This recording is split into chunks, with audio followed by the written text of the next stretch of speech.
case of it to be even more serious than yesterday. I think you could definitely make the argument that it is, because what this program enables the National Security Agency to do is to reach directly into the servers of the largest internet companies in the world, things that virtually every human being in the Western world now uses to communicate with one another, and take whatever it is that they want without any checks of any kind. There's no courts looking over their shoulder to see what they're taking, and they don't even have the check that they have to go to the internet companies and ask for it any longer. They've been given or have taken, depending on who you talk to, direct access into the pipes where all of these conversations take place, and can suck up whatever it is that they want at any given moment. I mean, what this means, in a nutshell, is that the NSA, on behalf of the Obama administration, have been secretly looking at just about any kind of communication they see fit from any American. Yeah, I think this is really the important point, Piers, is that there is a massive apparatus within the United States government that, with complete secrecy, has been building this enormous structure that has only one goal, and that is to destroy privacy and anonymity, not just in the United States, but in the world. That is not hyperbole. That is their objective, to make it so that every single form of human communication, human interaction, human behavior can never be beyond their reach. And they have developed extraordinarily sophisticated technologies and enormously expensive mechanisms in order to make that happen. And it's well past time that we have a debate about whether that's the kind of country and world in which we want to live, but we haven't had that debate because it's all done in secrecy, and the Obama administration has been very aggressive about bullying and threatening anybody who thinks about exposing it or writing about it or even doing journalism about it, and it's well past time that that come to an end. Absolutely. Now, this new bombshell tonight involves a setup called PRISM. It sounds like something out of Star Wars, but PRISM is now responsible, I read, either in your report or the Washington Post, and we've got Barton Gellman coming up who wrote that PRISM is responsible for 1 in 7 of all the intelligence reports by the NSA, and is likely to be an even bigger percentage going forward. I mean, that's a quite staggering thing to discover when no one even knows what PRISM is. Precisely. I mean, no one's ever heard of it before, and yet it has extraordinary consequences for what our government does, for how the world is impacted. If you look at the pages of reports that the PRISM program talks about and that the NSA boasts about, they pride themselves on discovering all sorts of political conversations in places like Turkey and Israel. They use Facebook and Google and Skype to invade conversations about a whole variety of things in South America, in Asia, and many times people who are involved in these conversations and where they originate are people in the United States. It's all done without warrants and without accountability, and the entire world is impacted.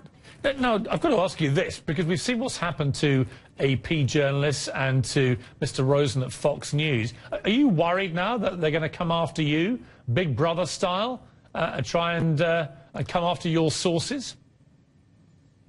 Well, I mean, I think the sources behind this are incredibly courageous people who could have sold this information for extraordinary amounts of money to foreign governments or handed it over had that been their objective, to harm the United States, to enemies of the United States. They didn't. They came forward with immense amounts of courage because they believe that their fellow citizens should be aware of what their government is doing. And so when I look at their courage, I get inspired by that. And I know that the Constitution, right in the First Amendment, says that as a citizen and as a journalist, I'm guaranteed the right to engage in freedom of the press and to report on what my government is doing in the dark. That's not just my right, but my obligation. And so whatever the Justice Department wants to do, they can beat their chest all they want. People like Dianne Feinstein and Saxby Chambliss can have press conferences threatening people for bringing light to what it is that they're doing. But the only people who are going to be investigated are them, and it's well past time that these threats start to be treated with the contempt that they deserve, and that's certainly how I intend to treat them moving forward, with more investigation and disclosures. The response from the people who think this is not a bad idea can be summed up by Congressman Mike Rogers. Listen to what he had to say today. I can tell you why this program is important, that within the last few years, this program was used to stop a stop a terrorist attack in the United States. We know that.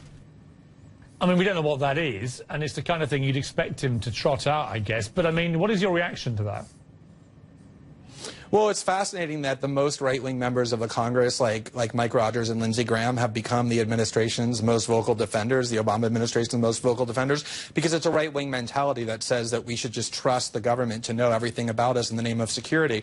But I think the tactic that you're seeing there, which is increasingly being exposed as frivolous and manipulative, is that every time the U.S. government gets caught doing anything that they shouldn't be doing or that people are stunned to learn that they're doing, the playbook that they use over and over and that they've used over and over for the last decade is to just simply scream terrorist or terrorism over and over in the hope that they will put Americans into enough fear that they'll simply acquiesce to whatever the government is doing.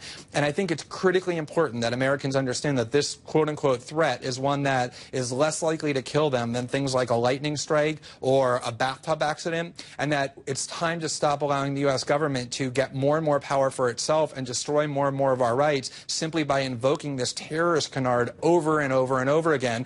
We see with the phone records, they weren't targeting terrorists. They were targeting all Americans indiscriminately. And that's the same with this PRISM program as well. And that's why the light is so vital, because it exposes how false their justifications continuously are. Just finally, Glenn, just to try and clarify what their purpose was here.